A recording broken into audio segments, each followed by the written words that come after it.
اعوذ باللہ من الشیطان الرجیم.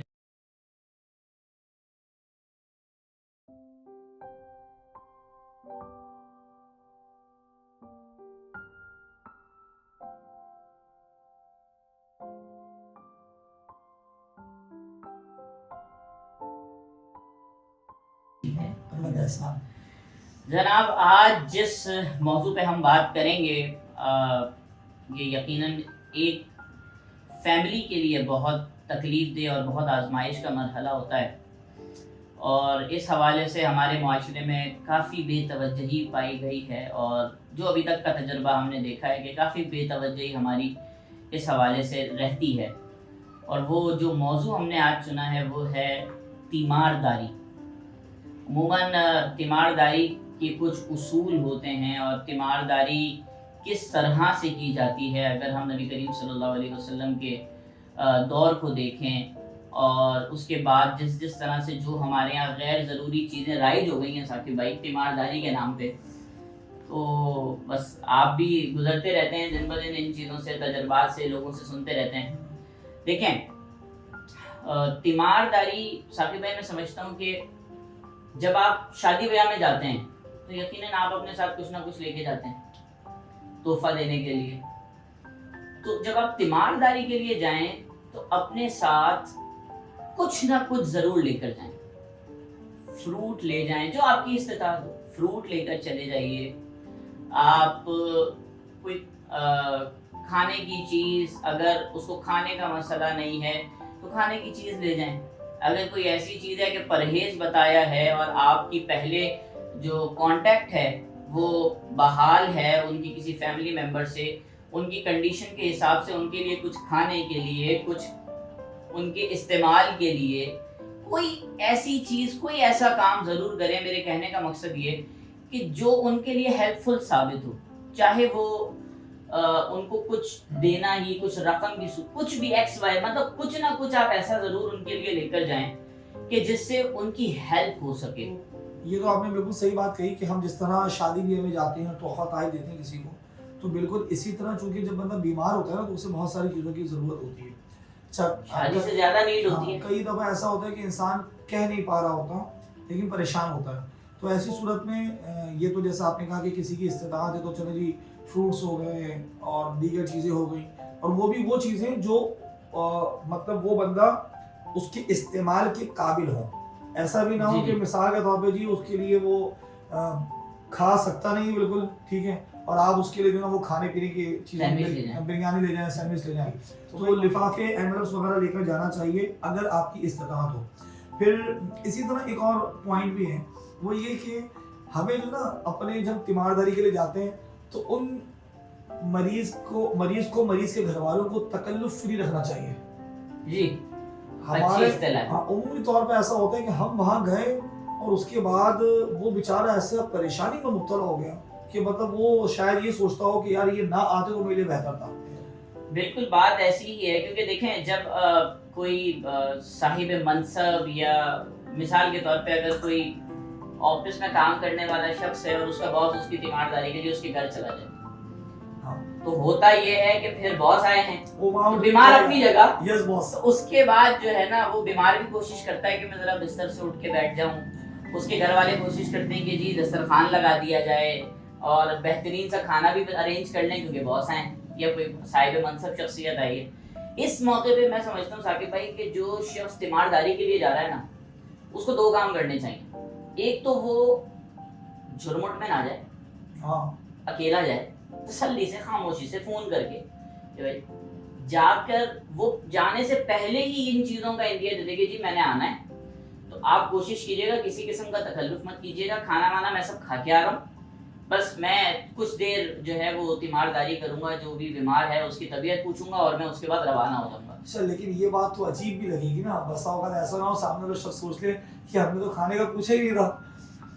مسئلہ یہ ہے پوچھا نہیں تھا، لیکن ہمارے یہاں کچھ چیزیں اتنی انڈرسٹوڈ ہیں، اتنی انڈرسٹوڈ ہیں کہ وہ آٹومیٹکلی کچھ کام، وہ ہم کہتے ہیں نا اکثر گفتگو میں آٹو پہ چل رہا ہوتا ہے بہت کچھ، تو یہ پتا ہوتا ہے کہ کوئی بڑا آدمی آ رہا ہے نا تو کوئی دسترخوان لگانا ہے. اچھا یہ صرف بڑے آدمی کی بات نہیں ہے، یہ بڑے آدمی سے کمیونٹی وائز بھی کوئی بھی، مطلب کسی نے بھی اگر باہر سے آنا ہے نا کہ بھائی ملاقات کے لیے آ رہے ہیں, تیمارداری کے لیے آ رہے ہیں, تو گھر والے بیچارے ان کا بیمار کا خرچہ تو اپنی جگہ ہوتا ہے, لیکن یہ الگ خرچہ چل رہا ہوتا ہے, چائے پانی یہ وہ. یہی حال میتوں میں بھی ہوتا ہے. جو لوگ, میں نے کچھ ایسی بھی جگہیں دیکھی ہیں کہ اگر کوئی تعزیت کے لیے آتا ہے تو وہ چائے پیے بغیر نہیں جاتا.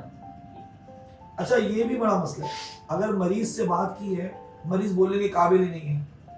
اب دو بات ہے اس میں, ایک تو یہ کہ مریض کی سنی جائے, دوسرا یہ کہ مریض کو اپنی سنائی جائے. تو یہ بھی ایک اہم ترین معاملہ ہے کہ مریض کے ساتھ بھی ڈسکشن کتنی ہوئی اور کتنی رکھنی ہے, وہ بولنے کی کنڈیشن میں ہے یا نہیں ہے. تو یہ بھی ایک اہم ترین معاملہ ہے. اچھا پھر ایک اور چیز جو ہمارے یہاں دیکھی گئی ہے, یہ ہاسپٹلس میں بھی بہت ہوتا ہے, گھروں میں تو خیر ہوتا ہی ہے, مریض کے ارد گرد جو ہے نا وہ ایک پورا جم غفیر جمگھٹا ہوتا ہے, اور پورا جو ہے نا ایک سمجھ لیں جلسہ ہو رہا ہوتا ہے اس بیچارے کے نزدیک. ادھر سے گویا کہ اس کی ابھی بس روح نکل رہی ہے, اور سب دیکھ کے دیکھنے کے منتظر ہیں کیسے نکل رہی ہے. استغفر اللہ. آپ یقین کیجیے, میں مطلب اگر کوئی, یہ سب سے پہلے ہم ہاسپٹل پہ بات کرتے ہیں. ہم اس وقت وہ باتیں کر رہے ہیں جن میں ہم بھی مبتلا ہیں, شاید آپ بھی ہوں گے. ہم اپنا درد بیان کر رہے ہیں, اور میں نے پہلے بھی ہمیشہ آپ سے یہی عرض کیا ہے کہ ہم ان موضوعات پہ وہ عام فہم بات کرتے ہیں اور ان چیزوں کو آئیڈینٹیفائی کرتے ہیں جس میں ہم اور ہمارا معاشرہ مبتلا ہے, جس میں ہم بہتری لا سکتے ہیں. ہم ہی بہتری لائیں گے تو بہتری آئے گی. یہ آپ کا, میرا, ہمارا فرض ہے. ہوتا کیا ہے کہ جی ایک جم غفیر لگا ہے, ہاسپٹل ہے, بھائی 2 بندے علاوہ ہیں مریض کے ساتھ, نیچے پارکنگ بھری ہوگی دوستوں کی, نیچے پارکنگ بھری ہوگی, اور جو اس کا بھائی ہے, اگر کوئی کسی کا بھائی ایڈمٹ ہے تو اس کے بھائی کے دوستوں کی بھی بات. جناب اگر آپ واقعی بہت ہیلپ فل ہیں, آپ کی موجودگی پریزنس بہت ضروری بھی ہو سکتی ہے, بٹ آپ یہ دیکھیے کئی مرتبہ, میرا ذاتی تجربہ ہے, ہمارے ایک دوست ہیں, ان کی والدہ جو ہے وہ ہاسپٹل میں ایڈمٹ تھی. آپ یقین کی, ٹھیک ہے وہ ایک ماشاءاللہ صاحب منصب شخصیت ہے. ہم کوشش, مطلب ہم جب جایا کرتے تھے تو ہم دیکھتے تھے کہ جس سے پتہ لگتا تھا وہ دور دراز سے آتا تھا ہاسپٹل ملنے کے لیے, کہ حوصلہ ملتا ہے, لیکن کوشش کریں کہ وہ دورانیہ کم ہو. اب آپ آ رہے ہیں ہاسپٹل میں, الگ جمگھٹا لگا ہے, پھر آپ اگر مریض گھر پہ ہے, آپ گھر آ گئے, مختصر کریں, آئیں, طبیعت پوچھیں, جی آپ ٹھیک ہیں, کسی قسم کی کوئی ضرورت. اور یہ جو ثاقب بھائی نے جو سب سے پہلے آغاز میں ابھی بات کی لفافے والی, کوشش یہ کریں کہ اگر یہ کام کریں آپ, اللہ نے آپ کو استطاعت دی ہے تو ضرور کرنا چاہیے. شادی سے زیادہ ضرورت اس وقت ہوتی ہے, انسانی جان کا مسئلہ ہے. بہت خاموشی سے یہ کام کیجیے, اور کوشش کیجیے, کیونکہ لوگ خوددار بہت ہوتے ہیں. اس طرح کا کوئی ایسا معاملہ نہ ہو کہ اگر آپ سب کے سامنے زبردستی دے رہے ہوں تو وہ اگلا ویسے ہی شرمندگی کے مارے نہیں لے گا. کیا کہنا ہے ثاقب بھائی؟ یہ تو وہ بن مٹھی والا معاملہ ہے کہ اگر آپ کی ان کے کسی بھائی سے, کسی فیملی ریلیٹیو سے کوئی اچھے تعلقات ہیں, تو آپ انہیں باہر سیپریٹ میں لے جا کے ایک خاموشی سے کہ یہ میری طرف سے آپ کے لیے, آپ کائنڈلی اس کو رکھیے گا. تو یہ چیز آپ لوگ, میں بھی اس پر عمل کرنے کی کوشش کروں گا, آپ بھی کیجیے گا, کہ جب بھی کسی مریض کو آپ جا کر اس کی تیمارداری کریں, اسے لفافہ دینے کی اگر آپ کو اللہ نے استطاعت دی ہے, تو اسے بہت خاموشی سے اس کی عزت نفس کا خیال رکھتے ہوئے وہ لفافہ یا وہ مدد اس تک پہنچائیں. انشاءاللہ آپ کو اس کے ثمرات نصیب ہوں. اسے ہم کنکلوڈ کریں. دیکھیں, مریض چاہتا ہے کہ اسے زیادہ سے زیادہ آرام ملے. ڈاکٹرز بھی کہتے ہیں کہ جن خاص طور پہ کچھ ایسے کیسز ہوتے ہیں جن کو واقعی آرام کی بہت ضرورت ہوتی ہے, تو آپ کوشش یہ کریں کہ زیادہ سے زیادہ اسے ریسٹ, تنہائی میں ریسٹ کرنے کا موقع دیں. ٹھیک ہے, ضروری ہے کہ اس سے کوئی نہ کوئی جا کے ملتا بھی رہے تاکہ وہ بہت فیڈ اپ اور ڈپریس نہ ہو جائے اپنی بیماری کو لے کر, لیکن اس کے آرام کا خیال رکھنا ہمارا فرض ہے. اور آرام کا خیال اسی وقت رکھا جائے گا جب اسے آپ تھوڑا وقت دیں گے, اسپیس دیں گے, کہ بھائی آپ تھوڑا ریسٹ, تاکہ وہ خود ریلیکس کرے. جتنا وہ ریسٹ کرے گا اتنا بہتر ہوتا جائے گا. ساتھ ہی ساتھ جب بھی کسی مریض کے پاس جائیں, کوشش کریں اس سے اس کی جو حالت ہے, جو اس پر گزر رہی ہے, وہ سنیں. ہمارے یہاں ہوتا ہی ہے ثاقب بھائی, ہم جاتے ہیں اور جو ٹیپ ریکارڈر میں ریکارڈ ہوا ہوتا ہے نا, سب سنا دیتے ہیں. اس سے وہ بیچارہ اور کوفت کا شکار ہو جاتا ہے اور اذیت میں آ جاتا ہے. آپ کا کام ہے کہ آپ جائیے اور جا کر اس کو اس کی سنیں, اس کو تھوڑی تسلی دیں اور آگے بڑھ جائیں. ایسا نہ ہو کہ اسے بیچارے کو جو بیماری لگی ہے اس کو واقعہ بتانا شروع کرتے. ہماری گلی میں بھی ہوا تھا ایسا, 2 بندے ہوئے تھے, مر گئے, انتقال ہو گیا ان کا. ایسا بھی ہوتا ہے, مطلب وہ بیچارہ اگر کسی مرض میں مبتلا, دیکھیں اگر اسے کینسر بھی ہے نا آخری اسٹیج کا, آپ کا کام تب بھی یہی ہے کہ آپ اسے حوصلہ دیں. اللہ تعالیٰ بہتری کرے گا انشاءاللہ, پریشان نہ ہو. کچھ بھی نہیں ہے. آپ دیکھیں یہ ایک جنرل آپ کو میں فنومینا بھی بتاؤں, اپنی لائف میں بھی آپ اس کا خیال رکھیں اور اس کو اپلائی کر کے دیکھیں. آپ چیزوں کو جتنا آسان کر کے دیکھنا شروع کریں گے, چاہے وہ کتنی مشکل ہو, ثاقب صاحب وہ آسان ہو جاتی ہے. بالکل. آپ اس کو جتنا بڑا کر کے پھیلا کے دیکھیں گے اتنا مسئلہ ہوگا. ٹھیک ہے, اللہ آپ کو شفا دے, کوئی بڑی بات نہیں ہے, آپ انشاءاللہ صحت یاب ہو جائیں گے.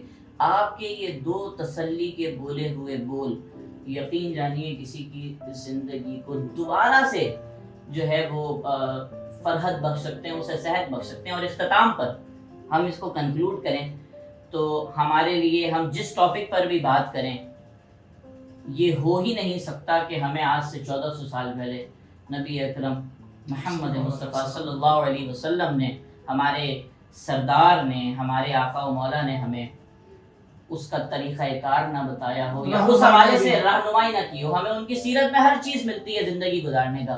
صحیح بخاری شریف کی ایک حدیث مبارکہ ہے, میں آپ کے سامنے پڑھ دیتا ہوں. حضرت عبداللہ ابن عباس رضی اللہ تعالیٰ عنہ سے مروی ہے کہ رسول اللہ صلی اللہ علیہ وسلم ایک شخص کی عیادت کے لیے تشریف لے گئے اور ان سے فرمایا لا بأس طہور انشاءاللہ, کہ کوئی فکر نہیں اگر اللہ نے چاہا. یہ مرض گناہوں سے پاک کرنے والا ہوگا, لیکن اب اس نے یہ جواب دیا جس سے حضور نے یہ فرمایا کہ ہرگز نہیں, یہ تو ایسا بخار ہے جو ایک بوڑھے پر غالب آ چکا ہے, اسے قبر تک پہنچا کر ہی اسے قبر تک پہنچا چکا ہے, تو یہ مجھے بھی قبر تک پہنچا کر ہی رہے گا. اس پر نبی کریم صلی اللہ علیہ وسلم نے فرمایا کہ پھر ایسا ہی ہوگا. اس میں سبق کیا ہے؟ اس میں سبق یہ ہے جب آپ کو کوئی دعا دی جائے, آپ کو کوئی بات ایسی بتائی جا رہی ہو, آپ اس پر آمین کہیں, ڈینائی نہ کریں, اسے ڈینائی نہ کریں. جب آپ کو کوئی اس طرح کی تسلی, کوئی ایسی بات کی جائے, آپ اس پہ آمین کہیں, انشاءاللہ کہیں. اللہ نے چاہا تو انشاءاللہ عز و جل اس کی برکت سے آپ کی بیماری بھی صحیح ہو جائے گی اور آپ پھر سے ایک صحت مند زندگی گزارنا شروع کر دیں گے. ہم اپنی آج کی گفتگو کو یہاں پہ اختتام کرتے ہیں اور امید کرتے ہیں کہ جو باتیں ہم نے آپ سے کی پہلے ہم ان پر خود عمل کریں گے جی ثاقب صاحب, اور اس کے بعد انشاءاللہ تعالیٰ آپ بھی اس پر عمل کرنے کی کوشش کریں. مزید آپ ہمیں اچھے اچھے ٹاپکس ای میل کر سکتے ہیں, کامنٹ کے اندر آپ اپنا فیڈ بیک دے سکتے ہیں. اگر آپ کسی ٹاپک کو چاہتے ہیں کہ ہم اس پر گفتگو کریں, آپ ہمیں وہ ٹاپک بتا سکتے ہیں. ہمارا ای میل ایڈریس اچھی بات 72@gmail.com آپ کے سامنے آ رہا ہوگا. انشاءاللہ تعالیٰ اگلے پروگرام میں ایک نئے موضوع کے ساتھ آپ سے پھر ملاقات ہوگی. تب تک کے لیے اجازت دیجیے. السلام علیکم ورحمۃ اللہ. السلام علیکم ورحمۃ اللہ.